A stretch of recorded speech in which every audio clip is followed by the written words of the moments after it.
Hi everyone, this is our channel Around My Story. Please like, share and subscribe. Vous savez, parfois la vérité est encore plus étrange que la fiction, surtout si vous avez un sombre secret dans votre vie qui vous mettra en danger s'il était révélé. C'était mon cas, et voici mon histoire. Je m'appelle Charlotte, et j'ai 17 ans. Je vis avec ma mère. Mon père est décédé avant ma naissance, alors ma mère a dû m'élever toute seule. Ma mère savait tout de moi. Mes études, mes amis. Elle avait certaines règles que j'étais censée suivre. Par exemple, il était interdit de manger à l'extérieur, je ne pouvais pas être amie avec quelqu'un sans qu'elle sache tout sur lui avant, etc. Je trouvais ces règles assez paranoïaques, et je lui ai demandé pourquoi elle imposait de telles restrictions pour que je me fasse des amis. Elle m'a répondu simplement que de nos jours on ne peut faire confiance à personne. Mais ce n'était pas une réponse très satisfaisante. Et quand je lui ai demandé ce que cela signifiait, elle n'a rien dit de plus. En grandissant, ces règles me déconcertaient encore plus, et je ne pouvais pas m'empêcher de me demander si elles avaient un rapport avec mon père, dont je ne savais rien. Maman disait toujours qu'il était un trouble-fête, et elle me disait que tout serait clair pour moi avec le temps. Un jour férié, j'ai rejoint un nouveau groupe. Nous avons fait beaucoup de concerts. C'était génial! J'étais douée pour jouer de la musique et chanter. Quand nous sommes allés camper, nous avons rencontré des étudiants d'autres pays. Nous nous sommes fait beaucoup de nouveaux amis et nous nous sommes amusés ensemble. Nous avons même eu la chance d'accroître la notoriété et la réputation de notre groupe. Après notre première représentation au camp, une fille asiatique s'est approchée de moi et m'a serré dans ses bras en disant Charlotte, tu m'as beaucoup manqué. Prise au dépourvu, j'ai demandé Est-ce que je te connais? Elle m'a encore surprise en disant Tu ne me reconnais pas? Je suis Marie, ton amie. J'ai souri et j'ai répondu Tu dois te tromper. Je ne te connais pas. Après avoir insisté sur le fait qu'elle était bien mon amie, elle s'est excusée et est repartie en courant rejoindre ses amis. Bizarre. Maintenant que j'y pense, j'ai souvent eu l'impression étrange que quelqu'un m'observait partout où j'allais. J'ai essayé de me débarrasser de ce sentiment à plusieurs reprises, mais je n'ai jamais pu. Je me disais simplement que ça devait être mon imagination. Ce soir-là, nous sommes tous allés faire une excursion dans la jungle. Il faisait très sombre. J'étais séparée du groupe et je me suis retrouvée seule, entourée d'arbres. J'ai appelé mes amis, mais personne ne m'a entendu. Soudain, je suis tombée sur quelqu'un. Une fille, semble-t-il, et je me suis excusée. Quand je me suis retournée pour la regarder, j'ai été choquée de voir moi-même, ou mon double. C'était comme si je me regardais dans un miroir. Qui es-tu? Ai-je demandé. Je suis Charlotte, a-t-elle répondu simplement. C'est impossible. Je suis Charlotte, dis-je avec assurance. Es-tu avec nous ici au camping? Oui, dit-elle. Je lui ai demandé quel était le chemin du retour vers le camping. Elle a indiqué une direction et nous sommes repartis. Alors que nous marchions, son téléphone a sonné. C'était son père. Il était inquiet pour elle et voulait s'assurer qu'elle allait bien. Nous sommes arrivés à nos tentes sans incident et j'ai dit C'était vraiment agréable de te rencontrer, Charlotte. Je te verrai demain? Je ressentais une forte connexion avec cette fille pour une raison quelconque. Puis je me suis rendu compte que j'avais oublié mon sac et je suis allée le chercher. Et de nouveau, j'ai eu ce sentiment inquiétant d'être observée. Soudain, quelque chose me frappe à la tête. Quand je me suis réveillée, je me suis retrouvée assise dans une voiture entourée de personnes portant des lunettes de soleil et j'étais vraiment effrayée. Qui êtes-vous? Ai-je demandé. Et qu'est-ce que vous voulez de moi? Un homme m'a dit que mon père était la raison pour laquelle il m'avait kidnappée. Quand je lui ai répondu que mon père était mort il y a longtemps, il a juste ri. Puis il me pulvérisa quelque chose au visage et je perdis connaissance. Quand je me suis réveillée plus tard, l'autre Charlotte était attachée à côté de moi. L'un des hommes semblait confus de voir moi et a demandé à son patron laquelle de nous était la fille qu'il cherchait. Soudain, j'ai entendu quelqu'un crier Stop! Ne bougez pas! La police surgit de la ligne des arbres, encercla la voiture et apprehenda les hommes. Puis, ils nous détachèrent toutes les deux. Quelqu'un est apparu, l'air très inquiet. L'autre Charlotte a commencé à se réveiller et a demandé où elle était et ce qui se passait. Puis, elle vit son père et courut vers lui. Son père m'a alors regardé et m'a demandé mon nom et celui de ma mère. Quand je lui ai répondu, il a dit qu'il savait qui j'étais et m'a dit de transmettre ses salutations à maman et de lui dire qu'il continuait à garder son secret. Puis il me remit une médaille et me serra dans ses bras en disant qu'il n'était pas sûr que nous nous reverrions un jour. Je le regardais toujours d'un air confus. Alors il sourit et me demanda où était mon père. et je lui répondis que mon père était mort. Il a dit que c'était leur accord entre ma mère et lui, qu'il essayait seulement de nous protéger, moi et l'autre Charlotte, qui se trouvait être ma sœur jumelle. Il dit avoir eu des problèmes dans son travail. Des gens ont menacé de nous tuer. Alors lui et ma mère ont décidé de nous séparer. Elle t'a emmené et j'ai pris ta sœur jumelle, a-t-il dit. Nous avons fait ça pour te garder en sécurité. J'ai appelé ta jumelle Charlotte, comme toi. Je me sentais encore un peu bouleversée à ce moment-là. C'était absurde. Je ne pouvais pas le croire. Soudain, j'ai entendu quelqu'un m'appeler. Charlotte, réveille-toi! C'est l'heure de notre voyage. Tu as dû faire un cauchemar car tu criais. Je me suis réveillée et me suis retrouvée dans une tente avec mon ami. Quand je suis sortie de la tente, je me suis arrêtée. Juste en face de moi, me regardant dans les yeux, se trouvait une fille qui était mon reflet exact. Ce qui est agréable avec la réussite, c'est de voir tous vos amis et votre famille être si fiers de vous et de vos réussites. Ce respect et cette appréciation mutuelle sont le fondement de la véritable amitié. Mon histoire parle de succès et d'amitié et aussi quand deux amis deviennent incompatibles et ne vont plus de pair. Je m'appelle Chérie et j'ai 21 ans. J'avais une amie qui s'appelait Margot. Elle n'était pas seulement mon amie, elle était ma meilleure amie, ma sœur. Elle était tout pour moi.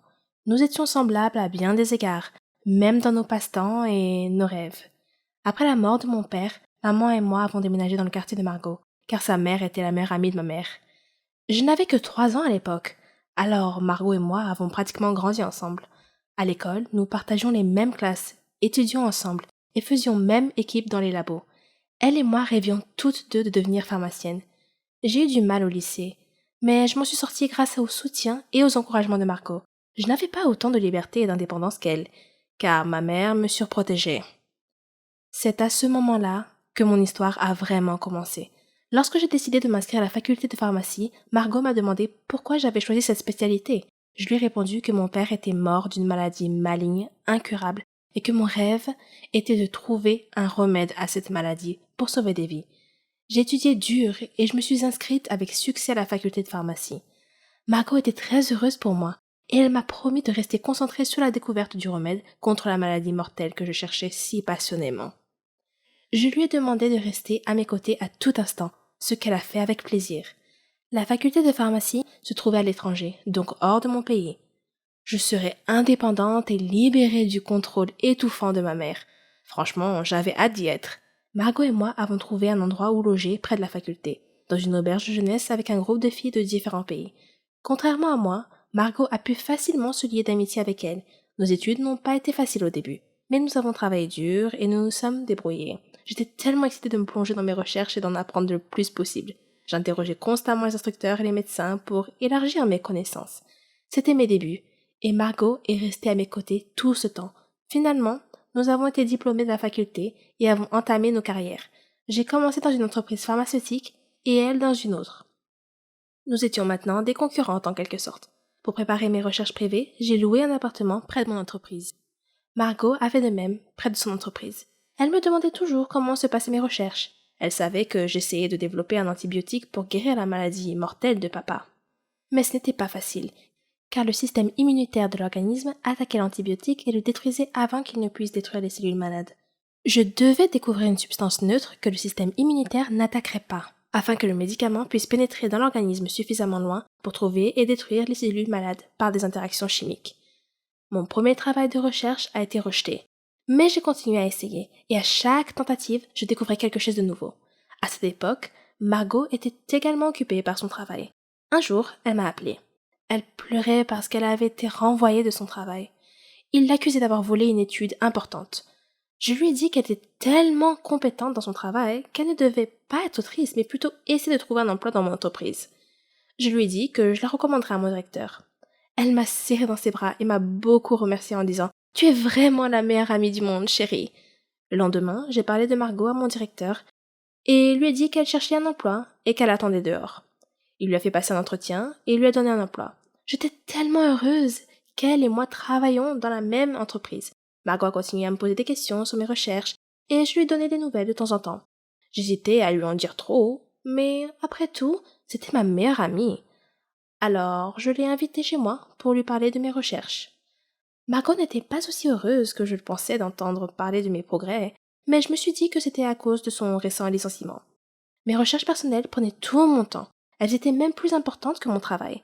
Un jour, lorsque je me suis présentée au travail, mon responsable m'a dit qu'il n'avait plus besoin de moi et que j'étais licenciée, virée. J'étais choquée et j'ai demandé pourquoi. Il m'a répondu que je passais trop de temps à la maison à faire mes recherches personnelles et trop peu de temps au travail.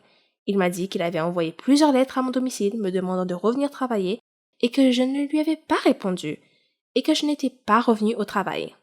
Il m'a dit que ma colocataire, Margot, avait reçu les lettres en mon nom et avait promis de les remettre. J'étais choquée. Je lui ai dit qu'elle ne m'avait jamais rien dit. De retour à la maison, j'ai confronté Margot et lui ai demandé pourquoi elle ne m'avait pas remis les lettres de mon patron comme elle l'avait promis. Elle s'est excusée et a dit qu'elle avait reçu les lettres, mais qu'elle était si occupée qu'elle les avait mises de côté et oubliées.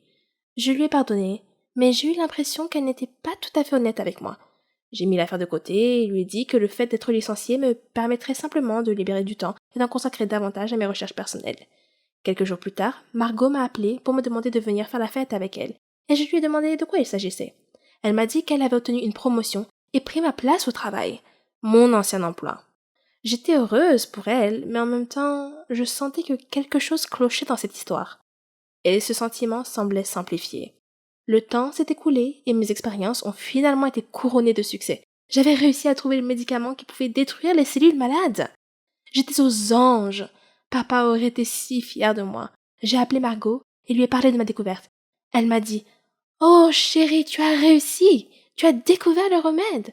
Je lui ai dit que j'avais l'intention de présenter bientôt mes recherches à une autre société pharmaceutique. Une société qui était meilleure que la précédente qui m'avait licenciée.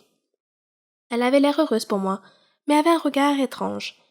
Je me sentais fatiguée et j'ai souhaité bonne nuit. Elle m'a dit qu'elle allait rester debout un moment. Alors je me suis endormie.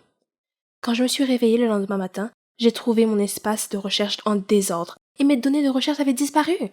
J'ai réveillé Margot et lui ai dit que quelqu'un avait volé mes recherches la nuit dernière. Elle a dit: Ce n'est pas possible. Qui d'autre que toi et moi était au courant de tes recherches? J'ai dit: C'était peut-être mon ancien directeur. Peut-être qu'il avait deviné que j'avais fait une avancée. Je ne sais pas. J'ai appelé la police pour signaler l'effraction et le vol de mes données de recherche, mais ils n'ont trouvé aucune preuve de l'identité du coupable. Je suis retournée dans mon pays d'origine, déçue et abattue. J'ai trouvé un autre emploi, dans une entreprise proche de chez moi. De nombreux mois s'étaient écoulés. Je n'étais plus en contact avec Margot. Nous avions perdu le contact quelque part en cours de route. Et puis un jour, maman regardait la télévision. Quand elle a soudain vu une émission qui allait parler d'un nouveau médicament qui traiterait et guérirait la maladie maligne de papa. Ils allaient interviewer l'inventeur de ce remède miracle. Je me suis assise, captivée. Je devais la regarder. Quand le journaliste présenta l'invité, c'était Margot. Je ne pouvais pas en croire mes yeux. C'était elle. Elle avait volé mes recherches. Ma soi-disant meilleure amie m'a trahie. Et je l'avais traitée comme une sœur. Ça m'a profondément blessée. J'ai intenté une action en justice contre elle et j'ai récupéré mes recherches et le mérite de la découverte du remède. Donc ça, c'est bon. Mais la seule chose qui n'a jamais pu être réparée et pour laquelle il n'y avait pas de remède, c'était l'ancienne relation entre nous. Elle m'avait poignardé dans le dos et détruit ma foi en l'humanité. Et je pense que je ne trouverai jamais de remède à cela.